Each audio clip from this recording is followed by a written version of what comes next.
Hello Thunder Bay, NWO Therapy here again with another episode of Hope This Helps. Today we want to take time to address one of the most problematic issues any of us ever face. We want to discuss finances.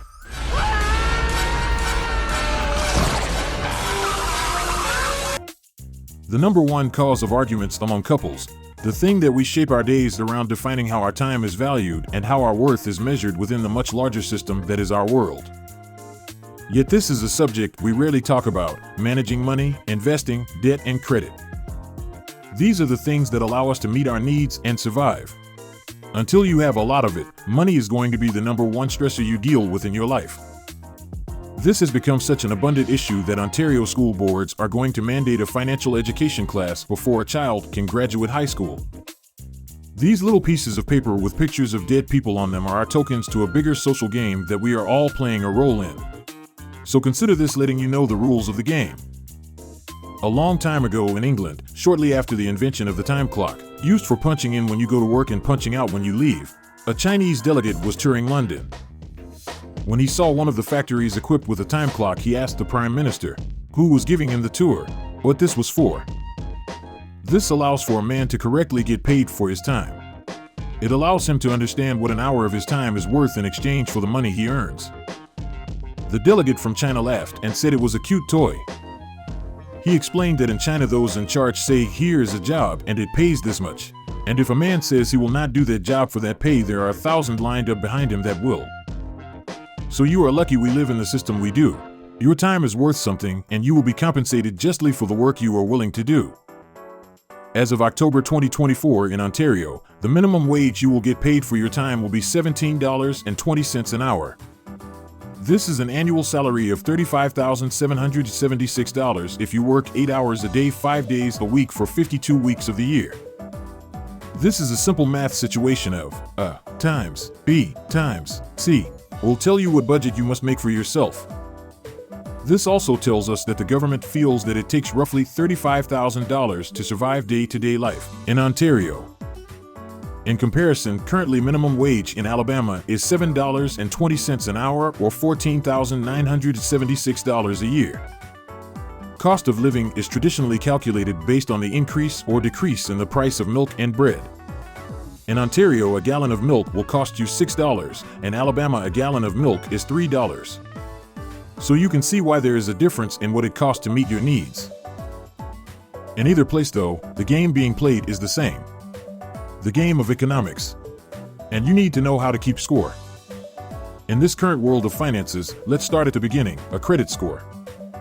This is the score that you earn with your purchases and repayments, i.e. credit. This is the score that banks, apartment managers, car loan lenders, employers, and even dating apps look at to determine if you are of good character. The range for credit scores goes from 0 to 900, most of the time 700 and above is considered a good score. Now the real secret here is this: the best credit score is 0. This means you owe nobody anything and nobody is trying to get money from you.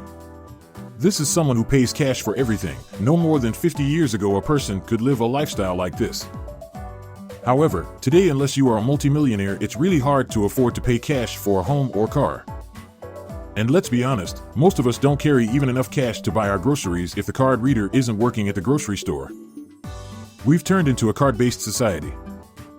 There are two types of cards, debit and credit. It is very important to understand the differences between debit and debt. You see that little I in the middle makes all the difference.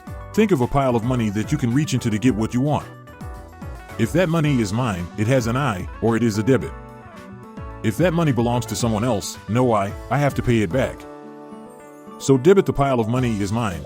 Debit belongs to someone else and I'm just borrowing it. Now the difference between debt and credit is important here. Credit is the size of the mountain you are being offered. Debt is the amount you take. In this game you want to have a large mountain of money available to you, but you don't want to use it. The way to do this is a simple trick. When you get to legal age of 18, what you need to do is go out and borrow enough money to make a small purchase. At that age, credit card companies may not offer you more than $1,000 credit to start with, but if they do, go buy a $100 to $200 item. Don't max out your limits. This affects your credit score. Pay that small loan back over the next 3 months, then in about 3 months after this you will see an increase in your credit score. Continue this pattern of using just a small amount of credit. Pay it back quickly, but not immediately, then when it's paid off by your next purchase. This pattern is simple but takes discipline. And by the time you are ready to be independent, you will have enough credit to function on your own. As you get started on your own, know that college kids are a prime target for credit card companies, as most of these youths are just getting out from living with their parents, and they tempt you with shiny things. Then next thing you know, they have you hooked like a fish. This is why over the first 10 years of being an adult, the average credit score at age 30 is now the same as it was at age 20, around 630. The score to qualify for a typical mortgage is 680. These first 10 years, though, would have been considered the prime age for human beings, the time when we are physically at our fittest and our stamina is at its highest. Your knees and back don't crack and pop every time you get up, and you don't make that involuntary noise of age rising. As a word of advice for when you do get older, if you ever hear someone say something is for ages 55 and better, they are selling you some crap. I can tell you for a fact that 26 is a better age than 70 for most things. The main thing they have that is better than you is the finances. In these first 10 years, you make choices that you will literally be paying for much of the rest of your life. The first big expense you will be faced as you get out of high school will be college. In our next video, we will cover the importance of career choice and college finances. Thank you for joining us, and like and subscribe for future videos. Again, this has been NWO Therapy with another episode of Hope This Helps.